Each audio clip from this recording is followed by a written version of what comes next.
आप सबको जय मसीह की। इस सुबह के समय हम एक वचन अध्ययन करेंगे जो नीति वचन के 10वें अध्याय के 4 वचन से है।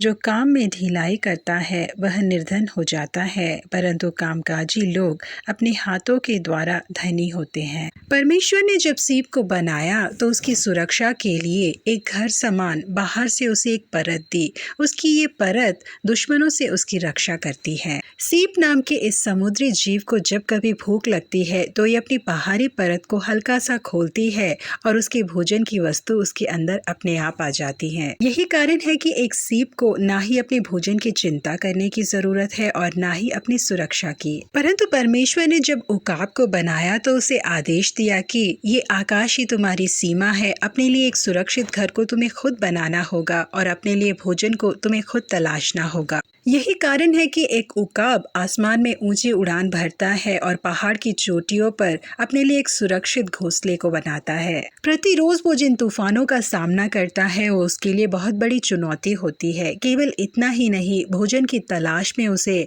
हर ठंड में, बारिश में और तूफान में कई मीलों दूर यात्रा करनी पड़ती है। यही कारण है कि अमेरिकी देश ने अपने राष्ट्रीय चिन्ह के रूप में उकाब की तस्वीर रखी है। जी हाँ प्रिय परमेश्वर के लोगों, हम में से भी कई लोग मौजूद हैं जो अपने सुरक्षित स्थान में ही रहना चाहते हैं और ये चाहते हैं कि उनकी सारी ज़रूरत की चीज़ें उन्हें वहीं पर मिल जाए। परंतु इतिहास गवाह है कि जो अपने सीमा से बाहर गए हैं और जिन्होंने मेहनत की है उन्होंने ही ऊंचाई के शिखर को हासिल किया है। याकूब को अपने ससुर लाबान के यहाँ पर कड़ी मेहनत करनी पड़ी थी। याकूब ने हर एक ठंड में, बारिश में और तूफान में लाबान के भेड़ों को चराया। बाद के दिनों में परमेश्वर ने कड़ी मेहनत करने वाले याकूब को बहुत आयता से आशीषित किया। जी हाँ प्रिय परमेश्वर के लोगों, प्रेरित पौलुस कहते हैं कि यदि कोई काम करना ना चाहे तो खाने भी ना पाए। परिश्रम के साथ लाभ होता है, परंतु बाकवाद करने से केवल घाटी होती है। नीति वचन के 31वें अध्याय में जिस गुणवान स्त्री का वर्ण किया गया है वो बहुत ही फुर्तीली है।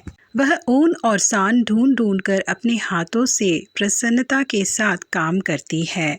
वह अटारे पे हाथ लगाती है और चरखा पकड़ती है। जी हाँ प्रिय परमेश्वर के लोगों, हम भी अपने कामकाज को और अपने परिवार की जिम्मेदारी को फुर्ती के साथ निभाएं, क्योंकि वचन हमें सिखाता है कि हमें ऐसा करना चाहिए। यदि हम ऐसा करेंगे तो परमेश्वर हमें भी आशीषों को प्राप्त करने में मदद करेंगे। प्रभु आप सबों को आशीषित करे। Have a blessed day.